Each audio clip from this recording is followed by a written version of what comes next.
Hey everybody. Right now it is Friday, January 12th.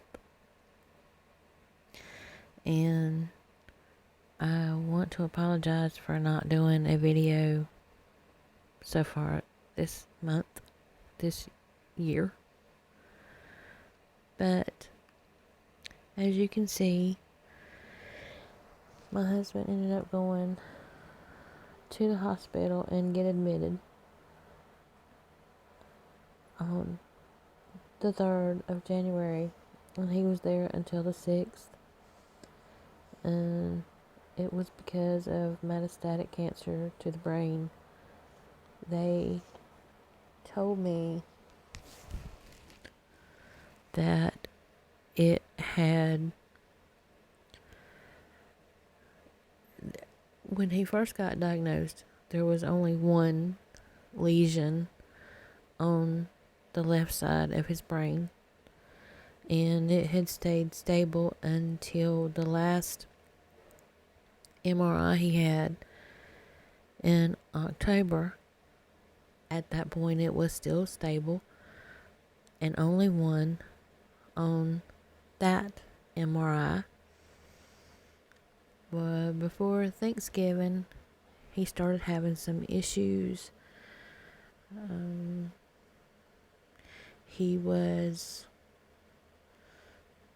forgetting things, and he was kind of not moving as well as he should be, and there were some other things, and I told him that he needed to tell his doctor that he was having some issues, and he kept saying he was fine, and he kept coming up with reasons why this or why that. And of course I know, and you should realize too, that when it's happening to you, you don't realize that it is happening. But those around you who know you sees what's happening. And we have to push the issue that they're not well. And I had started telling him that he was showing signs of something. I knew something was happening. And it was getting much worse. And right before I I talked to the oncologist radiation department, his nurse there, and told her what was going on, because the day that he actually went, it was much, much worse, and was telling her what was going on, and she said that he definitely needed to go. And when he got there, they did a CT scan, and the physician's assistant that he saw at the hospital point blank said that it was his whole brain, multiple lesions on both hemispheres and on the brain stem, and there was nothing that they could do, and there wouldn't be any treatment. And basically they were saying that, he was just going to come home and waste away. Well, they decided that they was going to go ahead and admit him, because they eventually contacted the radiation department, and the doctor there wanted him admitted.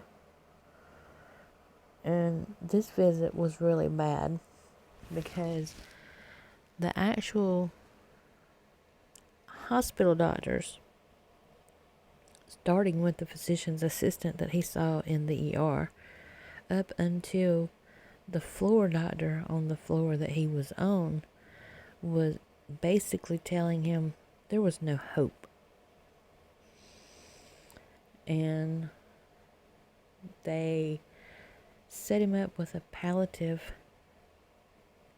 doctor, and even he was telling him more or less that it's over, that it's just time to go home and give up. And he told us that even if they did radiation, that it wouldn't help. Well, when we talked to the actual radiation doctor, he told us not to listen to them because they do not know what the cancer doctors can do and are capable of doing now. So he gave us a lot of encouragement, but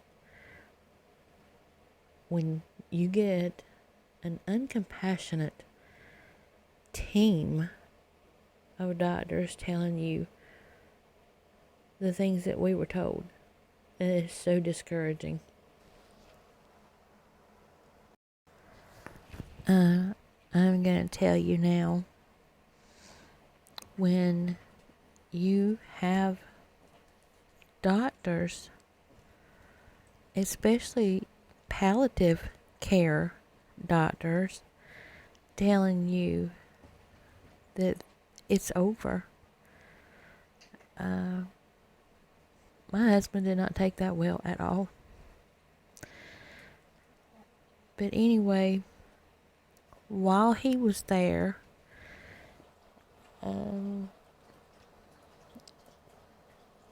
they also put in his paperwork, which he had already been diagnosed, but I don't know. They seem to not even have looked at his charts whatsoever. So I'm going to show you.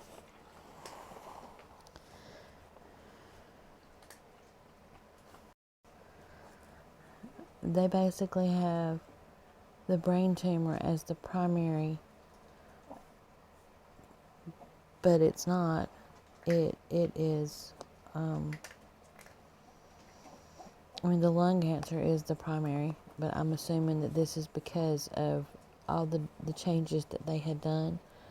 They put him on a seizure medicine or anti-seizure medicine and some other things.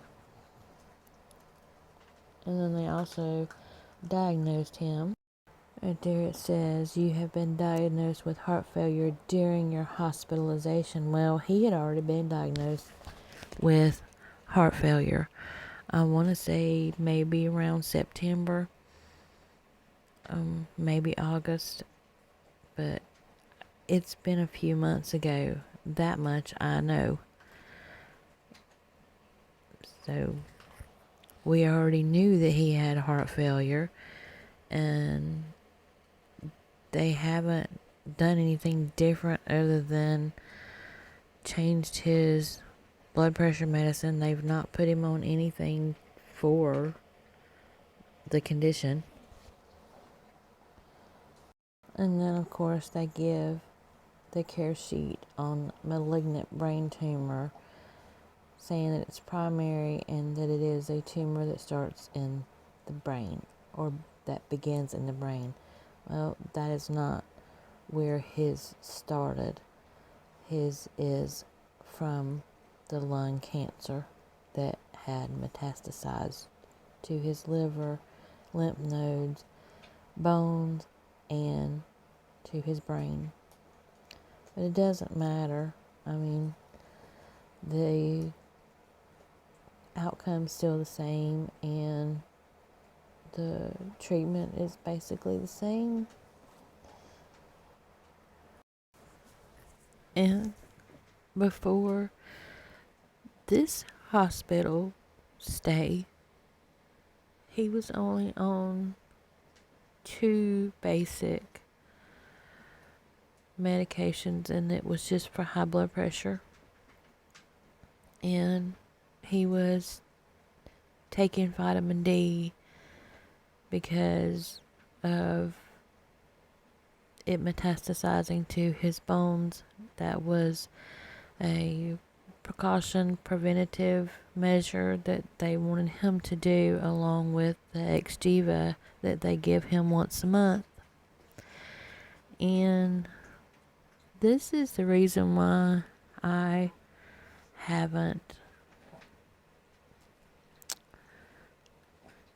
just haven't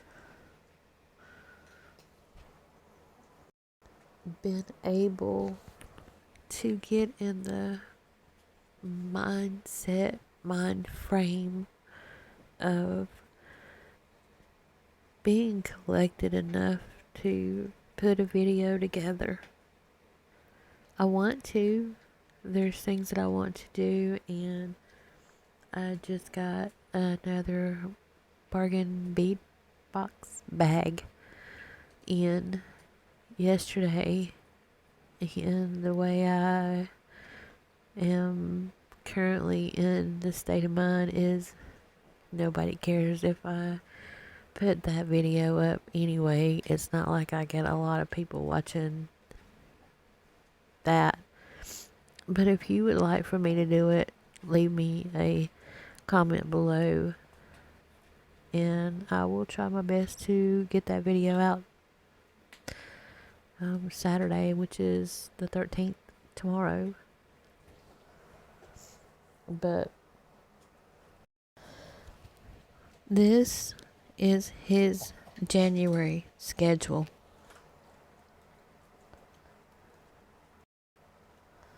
This, of course, is where he ended up going to the hospital and getting admitted. And then they did an MRI. And then they started his first treatment of radiation on the 5th. And, of course, this one doesn't have Saturday and Sunday on it because it's a working calendar for the treatments. And then on the 8th, he had a radiation treatment. On the 9th, 10th, 11th,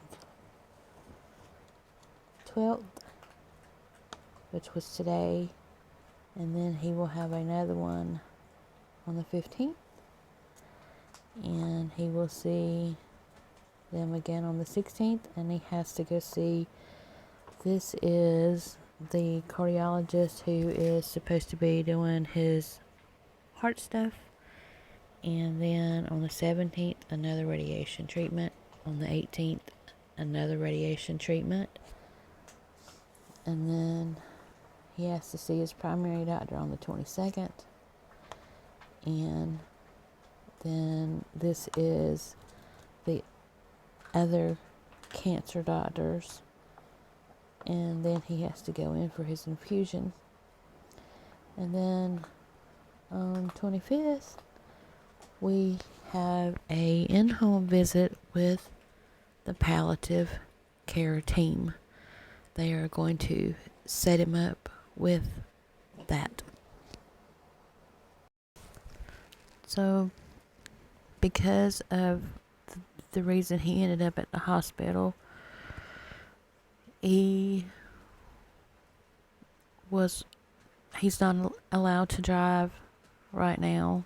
And at the time, he wasn't even able to put on his own clothes, and I was having to help him do that. And he just basically, this is equivalent to brain damage. It is brain damage because now he has several places on his brain that the brain has been deteriorated, and that won't ever be fixed. The treatment is to stop the cancer from growing, and it has improved. He's doing a lot better. He now can put his clothes on. He's not completely walking like he should be. He's still shuffling some, but he's not as unstable. He's doing a good bit better than he was there, but he still needs assistance with walking. It's not like he can get up and walk around a store anymore, you know. So yeah, it's been rough so far. And I just wanted to say thank you to those of you who've reached out, wondering where I was and if everything was okay. I appreciate it.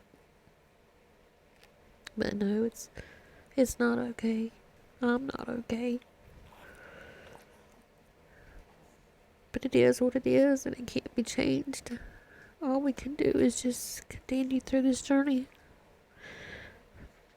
It's not something anybody wants to go through.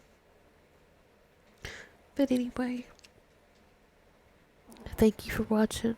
I appreciate it, and I will try to get stuff together, because I really like making videos. It helps me to focus on other things instead of having to focus on everything that's happening here. But anyway, once again, I want to say thank you. I am not editing this video whatsoever. I'm just gonna upload it. Thanks again, and I will catch you on the next video. If you want to see what came in this month's bargain bead box bag, just let me know. Alright, I'll catch you later. Bye.